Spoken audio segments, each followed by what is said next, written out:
नमस्कार दोस्तों, स्वागत है आपका अपने YouTube चैनल पर। दोस्तों उम्मीद आप स्वस्थ होंगे, मस्त होंगे, अपने पढ़ाई में व्यस्त होंगे। दोस्तों जैसा कि आप लोगों को पता है, हम लोग सामान्य अध्ययन का प्रैक्टिस सेट शुरू किए हुए हैं, जो कि स्टैटिक्स क्वेश्चन होता है। ये सभी एग्जाम के लिए काफ़ी ज़्यादा इंपॉर्टेंट है, खास करके जो बिहार दरोगा का एग्जाम होने वाला है और सिविल कोर्ट और पटना हाई कोर्ट का भी एग्जाम होने वाला है। तो ऐसे में आप जितना ज़्यादा रिविजन कीजिएगा और उतना आपके लिए फायदा होने वाला है। जितना रिविजन कीजिए उतना, क्योंकि स्टैटिक्स क्वेश्चन है तो ये क्वेश्चन बदलता है नहीं, बार बार रिपीटेशन इसका होते रहता है। तो इसीलिए आप इसे शुरू से अंत तक देखा कीजिए और रिविजन करते रहिए। और इस वीडियो को लाइक शेयर जरूर कर दीजिए। अभी तक आप हमारे चैनल को सब्सक्राइब नहीं किए तो सब्सक्राइब करके घंटी दबा लीजिए, ताकि आने वाली वीडियो का नोटिफिकेशन आपको आसानी से मिल सके।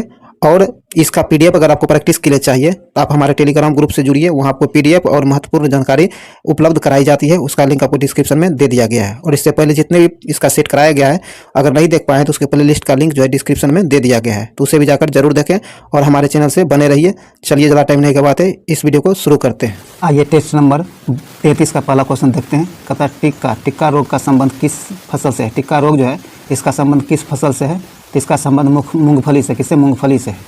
आगे है, जीवाणु कोशिका में सूत्रकणिका की संख्या कितनी होती है। तो जीवाणु कोशिका में सूत्रकणिका की संख्या जो होती है ये होती है आपको शून्य। कितना? शून्य होती है। डी नंबर से हो जाएगा शून्य। निम्नलिखित में से किस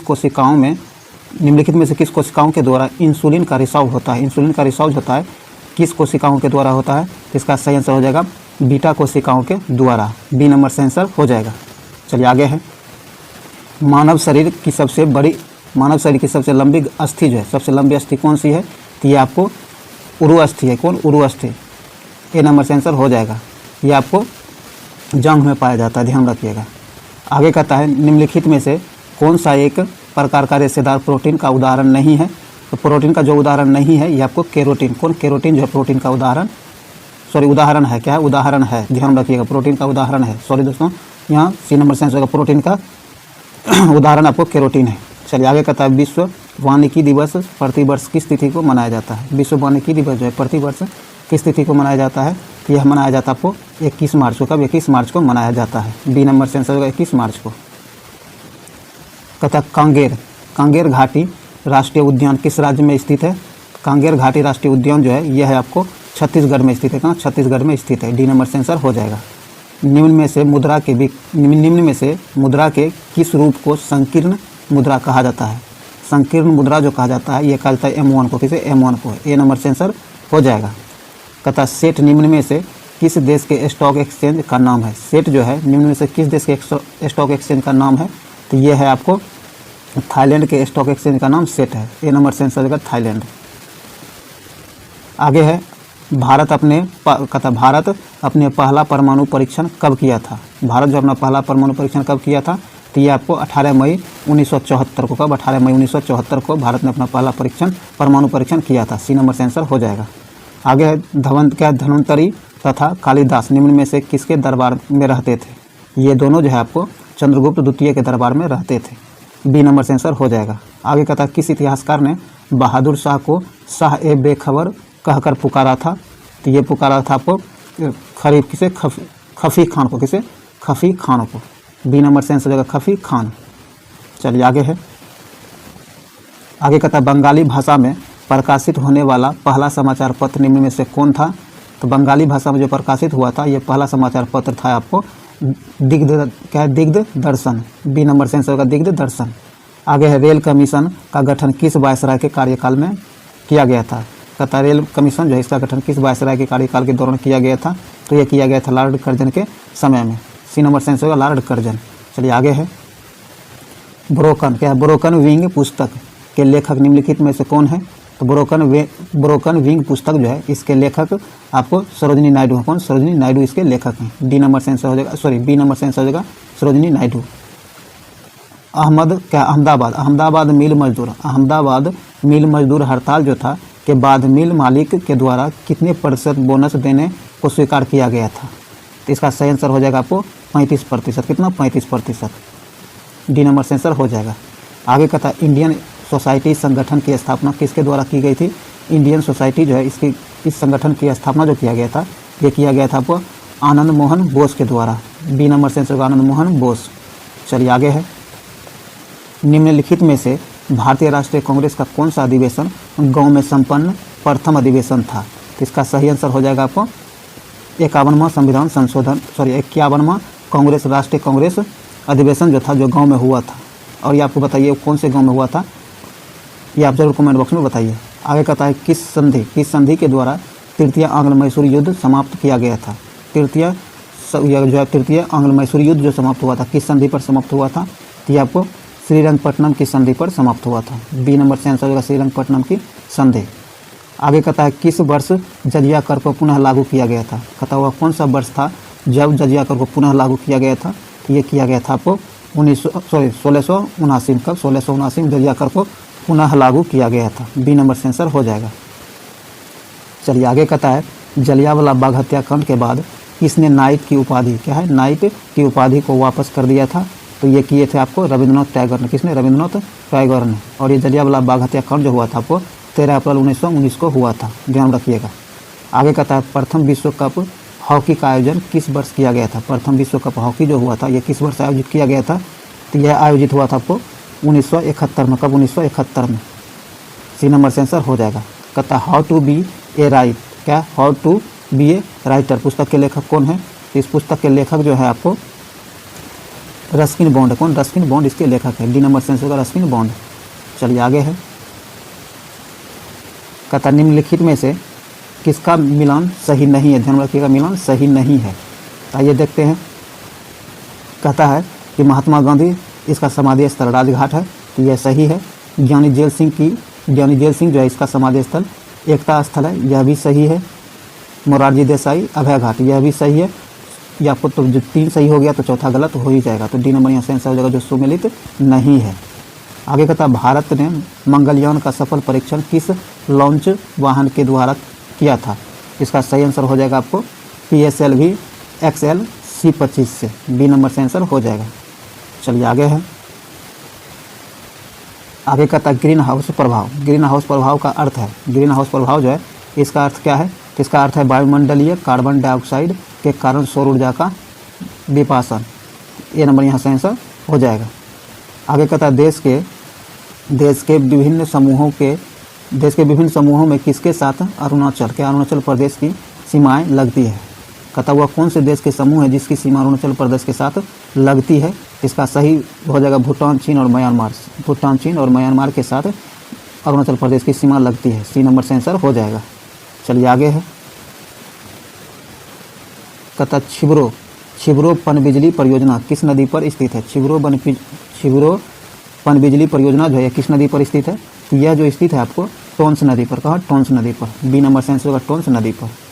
वन्य जीव सप्ताह कब मनाया जाता है। वन्य जीव सप्ताह जो है यह कब मनाया जाता है, तो अब आपको अक्टूबर के पहले सप्ताह में, कब? अक्टूबर के पहले सप्ताह में मनाया जाता है वन्य जीव सप्ताह।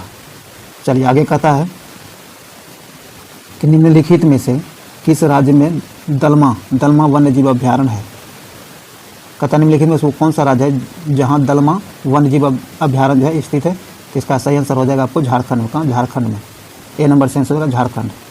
आगे कहता नेपाल हिमालय का विस्तार किन 2 नदियों के बीच स्थित है। कहता नेपाल हिमालय जो है इसका विस्तार किन 2 नदियों के बीच स्थित है, तो इसका सही आंसर हो जाएगा काली और तीस्ता नदी के बीच स्थित है। बी नंबर से आंसर होगा काली और तीस्ता। पंचायत चुनाव कराने हेतु निर्णय किसके द्वारा लिया जाता है। पंचायत चुनाव कराने का निर्णय जो लिया जाता है ये राज्य सरकार के द्वारा लिया जाता है। सी नंबर से आंसर हो जाएगा राज्य सरकार के द्वारा। चलिए आगे है। कहता आर्थिक नियोजन किस सूची का विषय है। आर्थिक नियोजन जो है यह किस सूची का विषय है, तो आर्थिक नियोजन आपको समवर्ती सूची का विषय है। किसका? समवर्ती सूची का विषय है। सी नंबर से आंसर हो जाएगा। आगे कहता राष्ट्रपति की सिफारिश के बगैर कोई विधेयक जो कर लग सकता है, क्या, जो कर लगा सकता है विधायिका में नहीं रखा जा सकता, क्या, विधायिका में नहीं रखा जा सकता है। यह प्रावधान भारतीय संविधान के किस अनुच्छेद में वर्णित है। यह प्रावधान जो है भारतीय संविधान के अनुच्छेद 117 में वर्णित है। ए नंबर से आंसर होगा अनुच्छेद 117। चलिए आगे है। आगे कहता है संविधान के किस अनुसूची में विभिन्न राज्यों में अनुसूचित क्षेत्रों के प्रशासन और नियंत्रण के लिए विशेष उपबंध किया गया है। यह किया गया आपको 5वीं अनुसूची में। सी नंबर से आंसर होगा 5वीं। कहता बंधुआ मजदूर अधिनियम को संसद ने किस वर्ष पारित किया था। कहता बंधुआ मजदूर अधिनियम जो है इसे संसद ने किस वर्ष पारित किया था। इसे पारित किया था आपको 1976 में। कब? 1976 में। सी नंबर से आंसर होगा 1976। चलिए आगे है। कहता निम्नलिखित में से सॉरी दोस्तों, कहता निम्नलिखित में से एक गैर संवैधानिक निकाय है। कहता निम्नलिखित में से वह कौन है जो गैर संवैधानिक निकाय है। तो इसका सही आंसर आपको हो जाएगा ये जो आपको राष्ट्रीय मानवाधिकार, ये एक आपको गैर संवैधानिक निकाय है। उसके बाद आपको वित्तीय निकाय, तो आपको संवैधानिक निकाय है, ये नहीं होगा। आपको एक होगा, दूसरा केंद्रीय अन्वेषण ब्यूरो, ये भी आपको हो जाएगा, ये भी गैर संवैधानिक निकाय ही है। और लोकपाल, ये भी आपको गैर संवैधानिक निकाय है। तो आपको 1 3 4 सी नंबर से आंसर हो जाएगा। आगे कहता है संपत्ति के अधिकार को किस वर्ष मौलिक अधिकार से हटाया गया था। संपत्ति का अधिकार जो है इसे किस वर्ष मौलिक अधिकार से हटा दिया गया था। तो इसे जो हटाया गया था आपको 1978 में, कब 1978 में हटाया गया था, 44वां संविधान संशोधन के तहत। ध्यान में रखिएगा, बी नंबर से आंसर हो जाएगा। कहता है ए रिवर सूत्र, ए रिवर सूत्र पुस्तक के लेखक कौन है। ए रिवर सूत्र जो है इस पुस्तक के लेखक आपको कौन है। इसके लेखक हैं आपको गीता मेहता। कौन? गीता मेहता। सी नंबर से आंसर होगा गीता मेहता। आगे कहता है ENIAC था। कहता है ENI क्या, ENIAC जो है क्या था। तो इसका सही आंसर आपको हो जाएगा एक इलेक्ट्रॉनिक कंप्यूटर। क्या? एक इलेक्ट्रॉनिक कंप्यूटर। बी नंबर से आंसर हो जाएगा। प्रतिवर्ष वर्ल्ड स्लीप डे कब मनाया जाता है। प्रतिवर्ष वर्ल्ड स्लीप डे जो मनाया जाता है कब मनाया जाता है। ये आपको 19 मार्च को 19 मार्च को मनाया जाता है। बी नंबर से आंसर 19 मार्च को।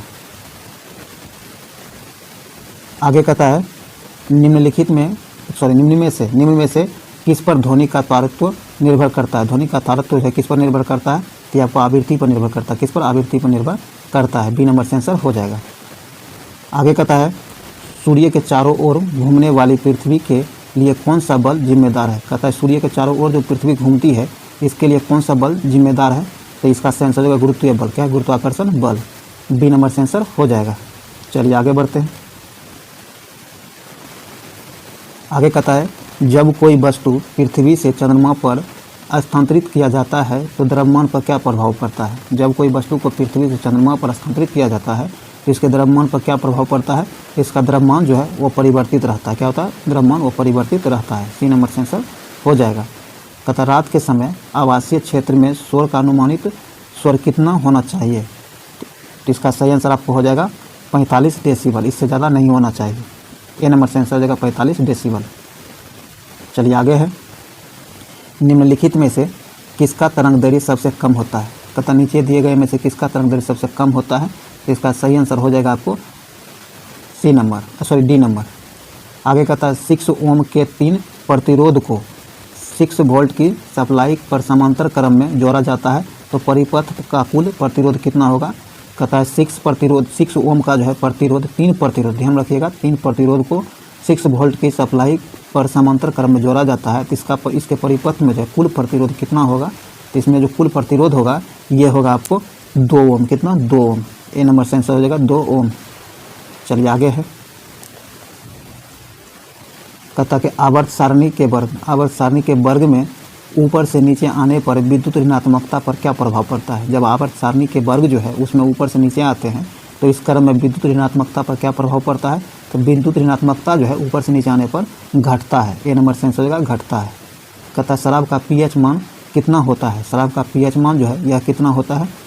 तो शराब का पीएच मान आपको 2.8 होता है। कितना? 2.8 होता है। और आपको पीएच मान से रिलेटेड क्वेश्चन मैक्सिमम एग्जाम में पूछे जाते हैं, तो इसीलिए आप इसे मिस नहीं कीजिए, शुरू से इसे ध्यान रखिएगा जरूर। और ये आपको पूरा का पूरा सीरीज इंपॉर्टेंट है, इसे जरूर देखा कीजिए। और अभी तक इस वीडियो को लाइक शेयर नहीं किए तो लाइक करके शेयर जरूर कीजिए अपने दोस्तों के साथ, ताकि मैक्सिमम लोगों तक पहुँच सके।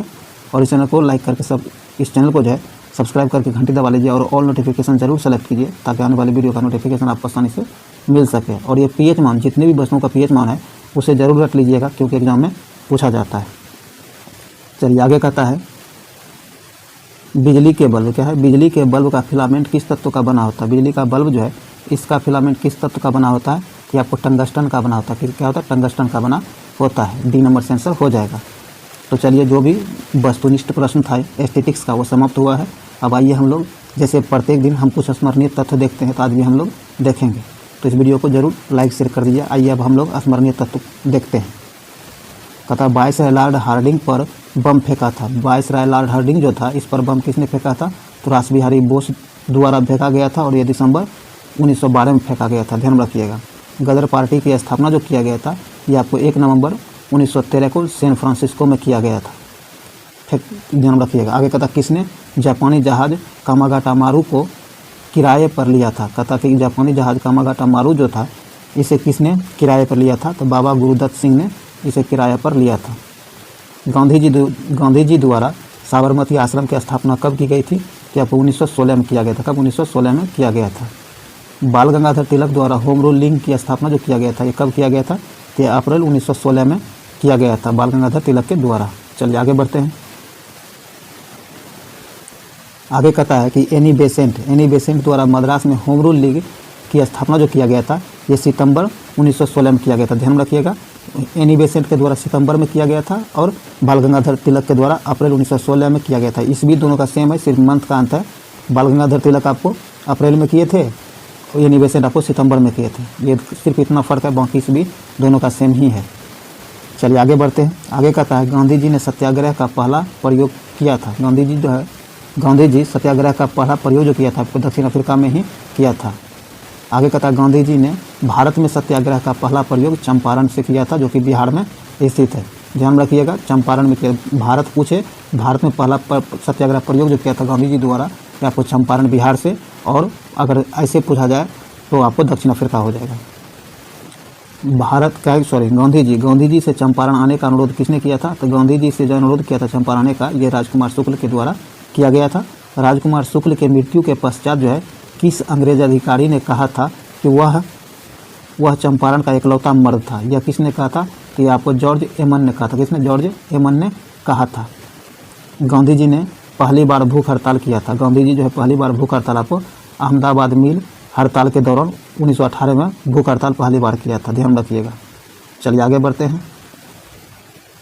जलियांवाला बाग हत्याकांड का आरोपी जनरल डायर को सहयोग किया था। कहता जलियांवाला बाग हत्याकांड जो था इसके मुख्य आरोपी जनरल डायर जो था इसे जनरल डायर को किसने सहयोग किया था, ये हंसराज नामक व्यक्ति ने इसका सहयोग किया था। आगे है जलियांवाला बाग हत्याकांड के विरोध में गांधी जी ने लौटाई थी। जलियांवाला बाग हत्याकांड जो हुआ था इसके विरोध में जो है गांधी जी ने केसर हिंद की उपाधि जो है गांधी जी ने लौटा दिए थे। आगे है जलियांवाला बाग हत्याकांड जांच हेतु किसका जलियांवाला बाग हत्याकांड जो हुआ था इस कांड की घटना का जो जांच करने के लिए किसका गठन किया गया था, तो हंटर कमीशन। किसका? हंटर कमीशन का गठन किया गया था इसकी जांच के लिए। क्या है? कांग्रेस के जलियांवाला बाग कांग्रेस ने जो है जलियांवाला बाग हत्याकांड के जांच हेतु किसके नेतृत्व में एक आयोग का गठन किया था। ये जो गठन हंटर कमीशन जो गठन किया गया था ये अंग्रेजों के द्वारा गठन किया गया था, लेकिन कांग्रेस ने भी एक संगठन को गठित किया था जलियांवाला बाग हत्याकांड के लिए, जिसका नेतृत्व आपको मदन मोहन मालवीय के द्वारा किया गया था। ध्यान रखिएगा। आगे कहता है भारत में खिलाफत दिवस मनाया गया था। भारत में खिलाफत दिवस 17 अक्टूबर 1919 को मनाया गया था। स्वराज पार्टी का गठन जो किया गया था ये चित्तरंजन दास एवं मोतीलाल नेहरू के द्वारा 1927 में किया गया था, और ये तब किया गया था जब 1922 में जो है चौरी चौरा घटना के बाद महात्मा गांधी ने वो सहयोग आंदोलन को जब वापस ले लिया था, तो इसी से क्रुद्ध होकर के इन्होंने स्वराज पार्टी का गठन किया था कांग्रेस से अलग होकर। ध्यान रखिएगा। आगे कहता है हिंदुस्तान रिपब्लिक एसोसिएशन की स्थापना हुआ था। हिंदुस्तान रिपब्लिक एसोसिएशन जो है इसकी स्थापना आपको 1924 में कानपुर में हुआ था। कहाँ? कानपुर में 1924 में।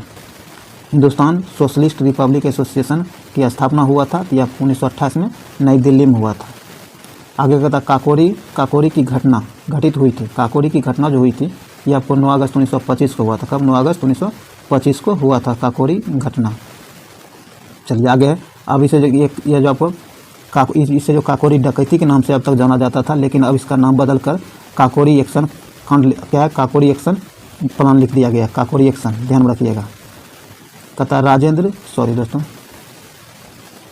राजेंद्र लाहिरी क्या है, राजेंद्र लाहिरी, रोशन सिंह, अशफाकुल्ला खान क्या है, राजेंद्र लाहिरी और रोशन सिंह अशफाकुल्ला खान को फांसी दिया गया था। यह काकोरी कांड में शामिल होने के कारण ही इसे फांसी दिया गया था। आगे कहता व्हाइट मैन कमीशन के नाम से जाना जाता है। कहता व्हाइट मैन कमीशन के नाम से कौन जाना जाता था, तो आपको साइमन कमीशन जो है व्हाइट मैन कमीशन के नाम से जाना जाता था। साइमन कमीशन भारत आया था, तो आपको 3 फरवरी 1928 को भारत आया था। नेहरू रिपोर्ट प्रस्तुत किया गया था। नेहरू रिपोर्ट आपको 1928 में ही प्रस्तुत किया गया था। आगे कहता है पब्लिक सेफ्टी बिल के विरोध में बटुकेश्वर दत्त एवं भगत सिंह ने सेंट्रल असेंबली में बम फेंका था। तो ये फेंका था आपको 8 अप्रैल 1929 को। कब? 8 अप्रैल 1929 को फेंका था। किस बिल के विरोध में? तो ये आपको पब्लिक सेफ्टी बिल के विरोध में फेंका था। किसने? तो भगत सिंह और बटुकेश्वर दत्त दोनों मिलकर, ध्यान रखिएगा।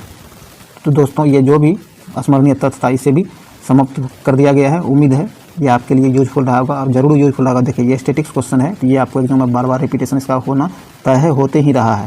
तो इसीलिए आप इसे मिस नहीं कीजिए, शुरू से अंत तक जरूर देखिए। अगर अभी तक इस वीडियो को लाइक नहीं किया तो लाइक करके शेयर कर दीजिए, और अभी तक चैनल सब्सक्राइब नहीं तो सब्सक्राइब करके ऑल नोटिफिकेशन सेलेक्ट कर लीजिए, ताकि जब भी वीडियो अपलोड किया जाए तो इसका नोटिफिकेशन आपको आसानी से मिल सके। और हाँ, टेलीग्राम ग्रुप से जरूर जुड़िए, क्योंकि वहाँ आपको मटेरियल और PDF महत्वपूर्ण जानकारियाँ अवेलेबल कराई जाती रही है। तो आप उससे जरूर ज्वाइन कीजिए, जिसका लिंक डिस्क्रिप्शन में दे दिया गया है। और इससे पहले जितने भी वीडियो हुआ है, अगर आप नहीं देख पाए तो उसका भी प्लेलिस्ट आपको डिस्क्रिप्शन में मिल जाएगा, उसे भी जाकर जरूर देखें। तो चलिए इस वीडियो को यहीं समाप्त करते हैं, मिलते हैं अगले वीडियो में, तब तक के लिए जय हिंद।